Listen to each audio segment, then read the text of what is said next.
लगभग 70% टैक्स के बोझ से परेशान लाइसेंसी शराब विक्रेताओं के सामने जीवन मरण का संकट पैदा हो गया है। ये लोग सरकार से फरियाद कर रहे हैं कि सरकार टैक्स का बोझ कम करे या फिर उनका लाइसेंस वापस ले ले। क्या है इनकी समस्या, इसकी जानकारी ली संवाददाता शाहनवाज अख्तर ने।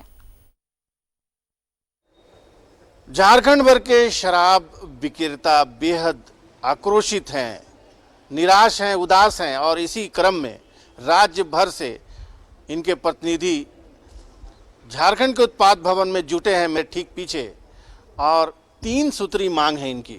या तो इन्हें सरकार सहयोग करे, सरकार जो बेतहाशा टैक्स का बोझ इनके ऊपर लाद रही है और इसका कोई क्रेडिट भी इनको नहीं मिल रहा है, या तो उसको कम करे या फिर इनका लाइसेंस वापस ले ले, इनके सिक्योरिटी डिपॉजिट से तमाम तरह के टैक्स को एडजस्ट कर ले।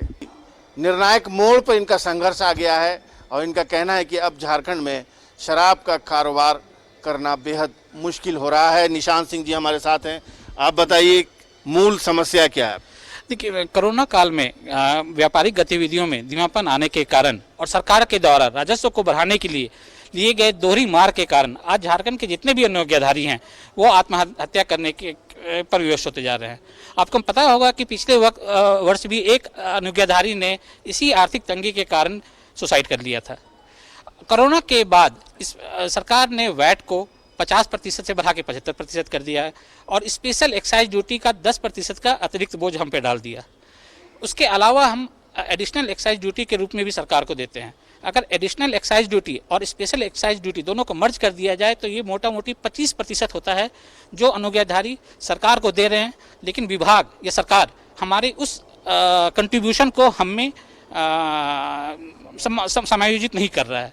हमारे 3 तरह का मांग है। पहला मांग है कि सरकार जो हमसे एसईडी स्पेशल एक्साइज ड्यूटी ले रही है उसे अनुज्ञाधारियों के राजस्व में समायोजित किया जाए, समायोजित करते हुए राजस्व को कम किया जाए, अथवा दिसंबर माह तक उठाव के अनुरूप ही ड्यूटी लिया जाए। हमारी रिक्वेस्ट से अगर सहमत नहीं होती है तो हमारे द्वारा जमा की गई अग्रिम राशि को समायोजित करते हुए हमसे हमारी अनुज्ञप्ति को वापस लेने की कृपा कीजिए। बहुत मुश्किल है सर। सरकार जो अभी ईटीडी का जो उठाव के लिए 9% करने जा रही है, जब 7% में हम लोग नहीं उठा पाए तो 9% में क्या हाल होगा आपको क्या हम बताएं।